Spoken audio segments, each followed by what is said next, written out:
get started assembling our blocks, I wanted to let you know a little something about these reusable templates that we made. So we pressed those cutting and turning templates onto a second piece of freezer paper so that they can be reused. You can use these templates 6, 8, 10 times before they are not usable anymore. What you'll notice happening is that the top layer might start to distort a little bit. You can see how it's starting to get a little wrinkly, or it might start pulling away from the edge of the second piece underneath. So this piece I've used quite a lot, and as long as this edge stays smooth and curved, you can reuse these. But if they get to the point where they're just yucky, just throw it away, make a new one, and then you can just keep making these templates over and over until you are done with the project, or until for other projects. So I used 2 for the most part for all of these, and I could easily reuse them. So do let me know if you have any questions about the templates. You can leave a comment, you can email me, it's however you find easiest to get a hold of me. Also, if you have questions and are part of the block of the month, you can ask in the Facebook group, because somebody else is probably wondering as well. So let's get started putting these together. We're going to arrange them first in the layout that you are wanting for your block. I'm going to kind of go with similar to what I have in the pattern itself. I'm trying to arrange the colors in a way that feels balanced to me and doesn't leave one side feeling heavy or too dark or too light. So in each of a pot of 4 like this, I'm going to have one of each of my 4 colors represented. It's up to you if you want to do it this way. You could do something completely different and make each pod of the garden pond the same color, and then each of the 4 pods would be a different color altogether.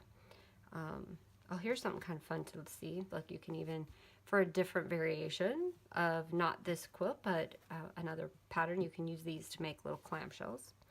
But see, if you did all 4 in the same color, you could get them vary your pond leaves, so to speak, around in the quilt. So I'm going to set them up like this, kind of in the way that is in the pattern, with one being my lightest color and then this one being my darkest, number 4, and then 2 and 3. And then here is my center. So let me build my center out.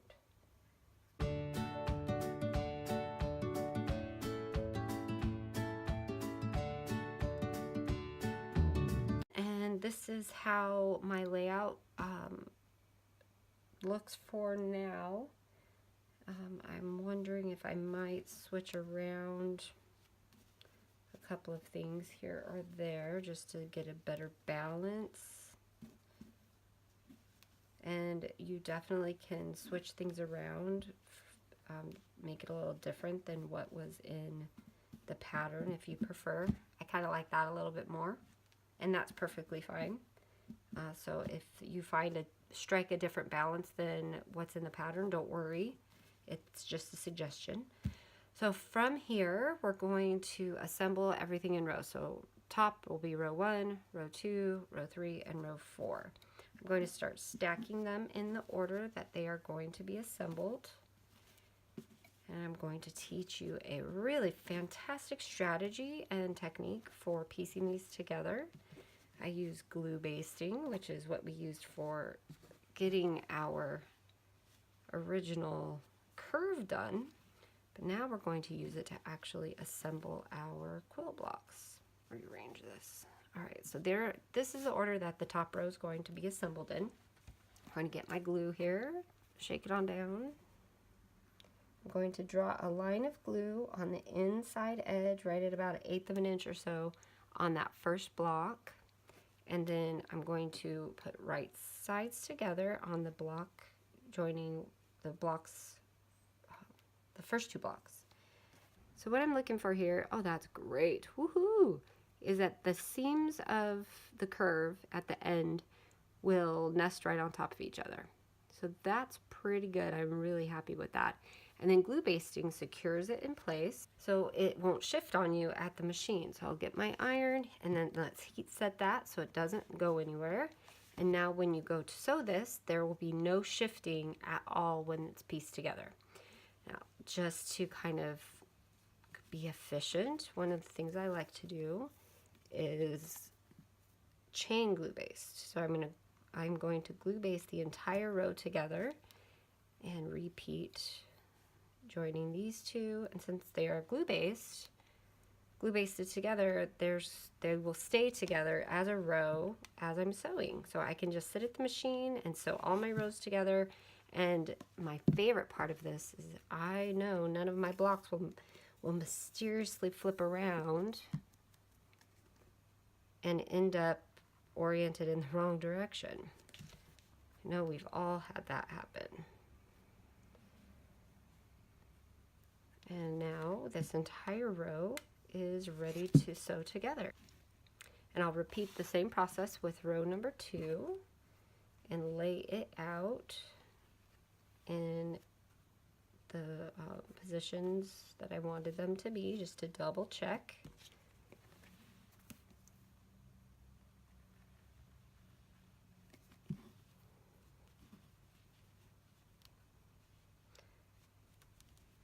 Make sure all the edges are kind of matched up.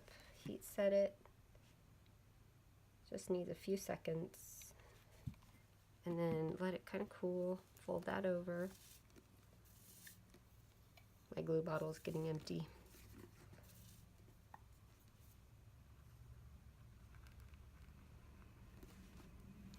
And the third block. You can do this method with so many different types of quilts and blocks.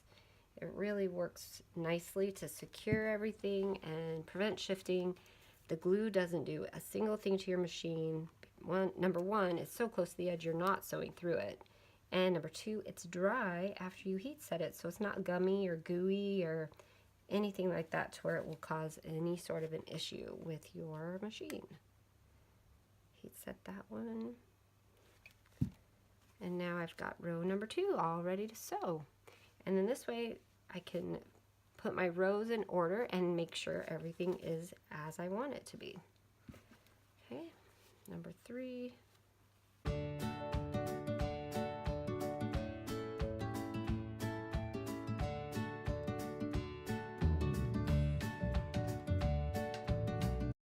And of course you are welcome to pin these if you prefer, but give this a try. It makes things so much easier for you at the machine. It really does. You don't have to worry about sewing through any pins, having to stop to take them out, or any shifting. 'Cause even with pins, you still will experience shifting.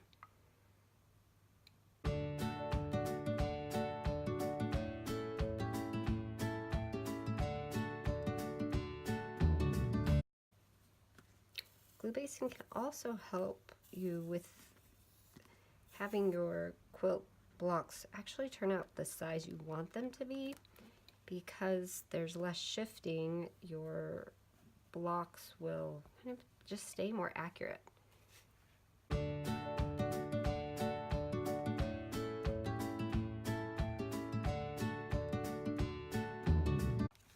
Okay, my 4 rows are ready to sew.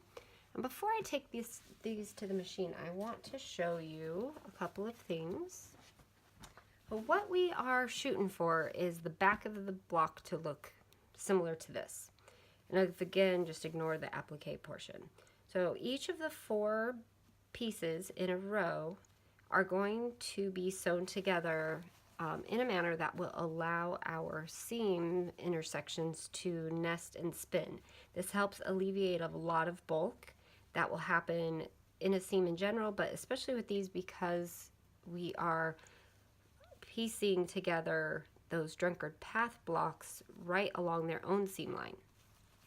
So what we have to do to get that to happen is start and stop our sewing at the quarter or scant quarter-inch point down from the top of the block. So basically, whatever the distance is from the edge of your block to your seam line that you naturally do, I do a scant. It needs to be that much down, so it's equidistant. And then when you sew, you'll sew down and stop at the same position, but at the bottom. So the first few times that you do this, I do recommend marking your starting point and your stopping point with a little marking tool, pen or pencil of your preference, just to give yourself an idea of where you actually need to start and stop. And then as you get the hang of it, you'll start to kind of just know and do it more intuitively. Some machine feet, depending on the machine you have, will have a position on the foot itself that when you line up the edge of your block, the needle will automatically be at that quarter-inch down or scant. So just check your machine settings to see if it has something like that.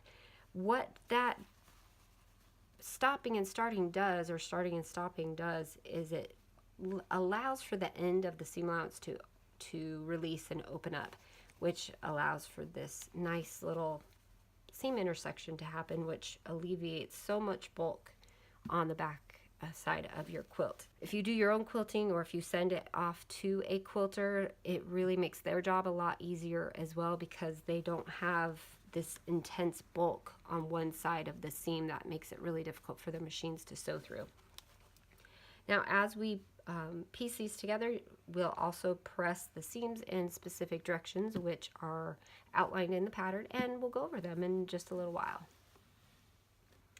So next up is I'm going to sew these together. Now, I'm not going to show that on the video. I have a lot of videos showing that seaming, but I think just visually you can really get a good idea of what that looks like just by taking a peek at the seam here, where you start at a quarter-inch down and then you stop at the same point down there. When I sew these, I'll come back and I will show you that again, and so visually you can see that seam. I sew these with the same thread, same stitch length that I did the curve. The seams are all sewn for each of the rows. Let me give you a quick peek at what they look like. You can see here how I started sewing at about a quarter-inch down, which nicely intersects with the curved seam there. It doesn't do that in every single block just because of the arrangement, but it's nice when it does. Then I stopped at about the same distance down there, about a quarter-inch. So now we have to press the seams in a specific order, alternating order, in order to allow for those seams to spin open. If we were to press all the seams of one row one direction and all the seams of the next row the other direction, we would actually end up with a twisted seam in the middle. So like on the block I showed you a little bit ago, you can see here how one seam is pressed to the left and then the right and then the left. And in the next row, it goes right, left, right. That alternating action allows for these seams to kind of rotate in a pinwheel fashion, which allows that to open and then spin open. So that's what we'll do here. It really doesn't matter if you start left or start right, just stay consistent. I am going to set the seams. Setting the seams just kind of prevents rippling along your seam line. Again, it doesn't really matter if you go start right, left, right, left. In the instructions, I start with the left, but again, you can start right. Just stay consistent. So I do like to press from the front. It's just my preference. That way I can prevent any folds along the seam line that can happen. And I'm just going to hold it in place, let the heat penetrate through. And then the next seam goes to the right. Oh, this is gonna get really thick really fast with this linen. All right, I have to figure out I might have to clip my seams on the inside here to kind of lessen the bulk. People do that a lot with clothing, so it's nice that you can do it in quilting as well, like in paper piecing.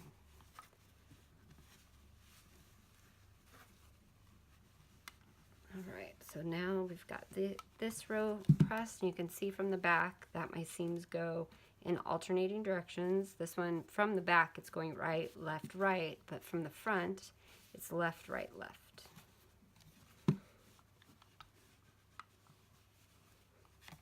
Okay, so the next row, we will go the other direction first.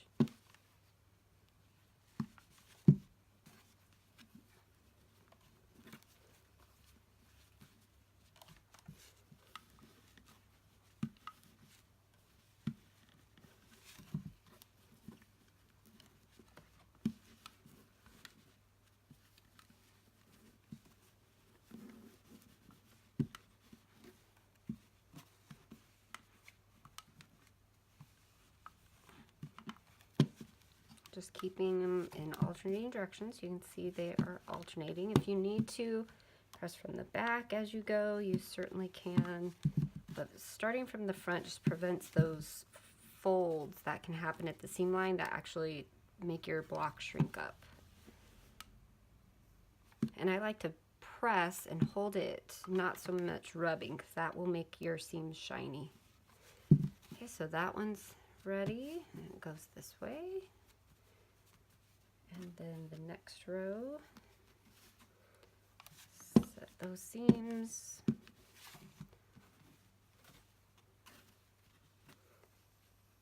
And the next row will go left, right, left, like the first. Again, this is all in the pattern, so you don't have to guess. Sometimes kind of working it out yourself is a great teacher in and of itself, but if you don't need to worry about it too much because I've laid it out for you. Okay.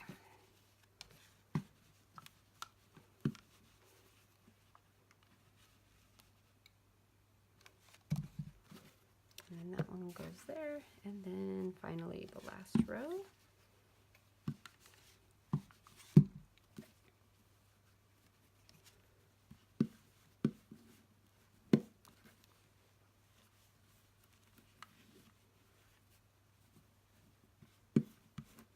I hope you'll stick with me on pressing your seams this way and getting your intersections to nest and spin. It's really a great skill that crosses over into so many other quilts and blocks and designs. It can't be done for every single thing, but when it can be done, it really looks nice. It gives your blocks and quilt a beautiful finish, and it just takes that skill level of yours that you're working on up to a new place. I think and it just feels so good to be proud of your work. So just give it a try at least once or twice. Give it, it takes practice to make something go quickly. You might feel the way you do it is faster, and that's probably true because you're used to it and you've practiced it. But trying something new and giving it some time to resonate with you and to practice it will give you really great results as well. So now we will glue baste these rows together. So this is kind of the order they'll go in. I'm going to start with the first two rows first. I'm going to rotate them because it's easier for me to glue baste in this direction. All right, and then from one, so let me do it at a little bit of an angle so you can see it better. Okay, so starting at the tip up here, I'm going to draw that line of glue.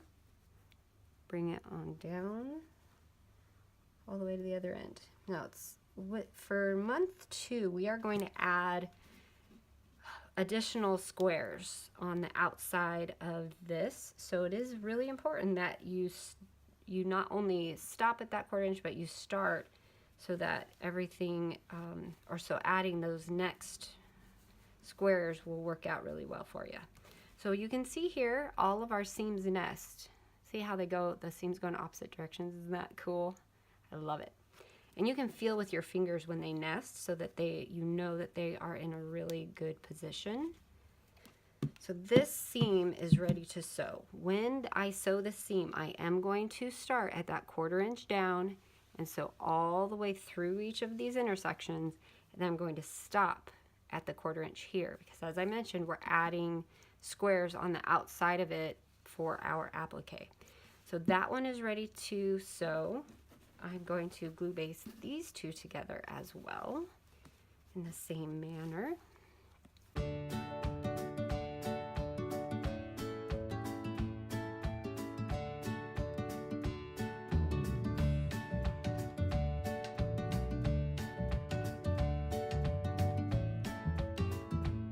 All right, I'm going to sew these and then we'll be back for pressing and showing how to open up those seams.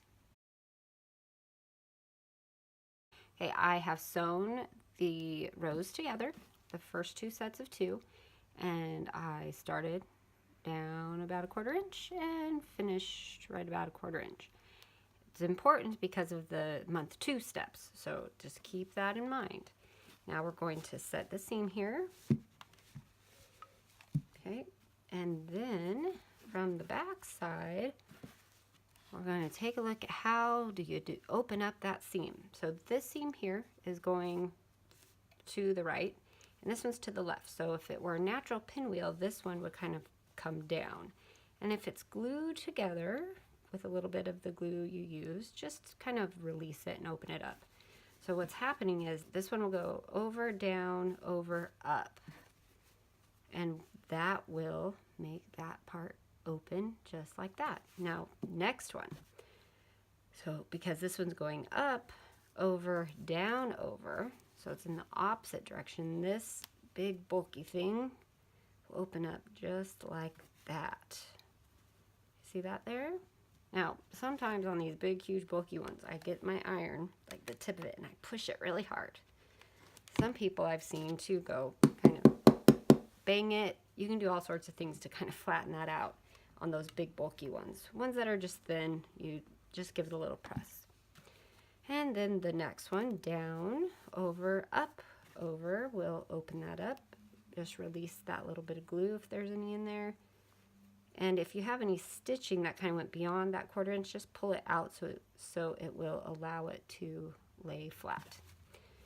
And then from the back again, I'm just gonna kind of push that intersection down, and then I do my pressing from the front because it prevents the folds like this. You see how just from pressing that center part, this folded over and it shrank it by 1/8 of an inch.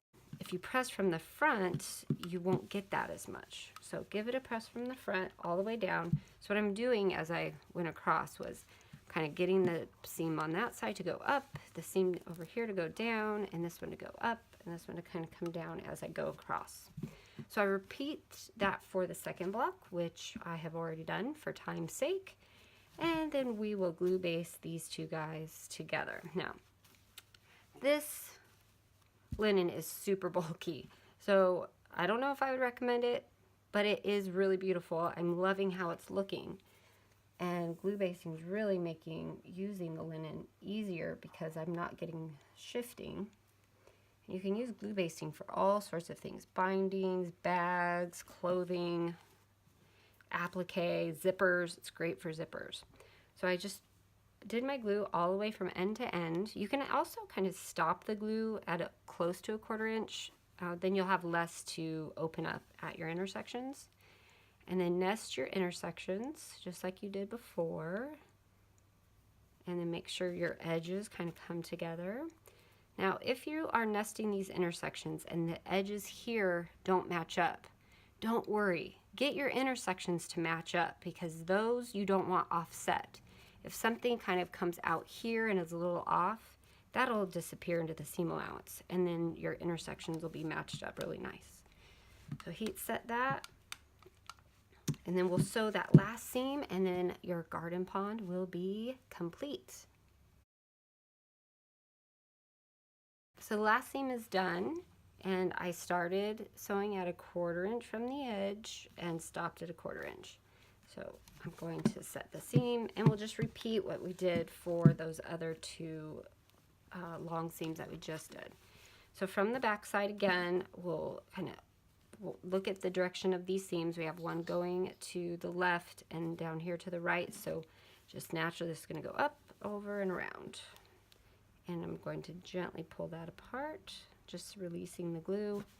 And that's a really thick one, so I'm going to kind of push it down with my iron. Again, this linen is really bulky. All right. Yours will be much less bulky, I'm sure. Okay. And then in the center. And it frays easily. So I'm trying to be really careful and gentle so that I don't pull my fibers apart in the center there. Okay. Then from the front, I'm going to press the seams in the directions that they're wanting to go. Anyway. So this one's coming down.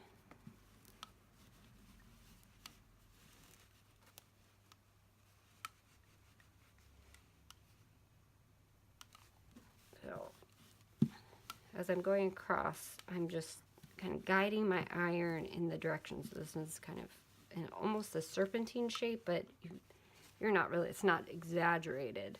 But since this one goes down, then this one goes up, and then this one comes down, and then that one goes up. All right. Well, I am done. Yay! I think it looks really nice despite the added bulk, and I might manage a little bit more of it by clipping away at the seam allowances just so it'll lay a little bit flatter, make it easier to quilt. If you have any wobbliness in your block or you feel like it's not laying flat, give it another spray of starch. Like right over here in this corner, this is a little wobbly. It is to me, you might not see it. So I'm going to just give it a little spray of starch and set my iron on it.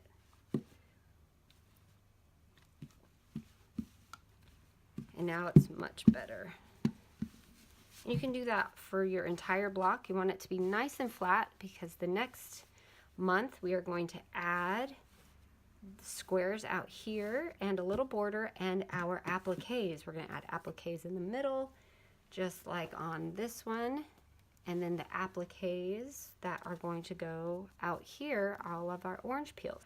Thank you so much for joining me this month for the garden pond and tackling curved seams. I hope that you've learned a lot and have a new technique for your quilting toolbox that you can use anytime you need to for almost any curve that you would like to make. You just need to make a freezer paper template. You can print it, or you can draw one of your own or trace a pattern and make that double layered so you can reuse it, and it's nice and durable. And follow the rest of the instructions that I've shown you throughout the video. Please let me know if you have any questions at all in our Facebook group or in the comments below. And I can't wait to show you month 2 with applique. It's another one of my very favorite techniques, and it is just going to keep adding and adding and adding on to make a beautiful quilt that you're going to be so proud of. The Gardens is really just a wonderful and fun quilt, and again, thanks for joining me. See you next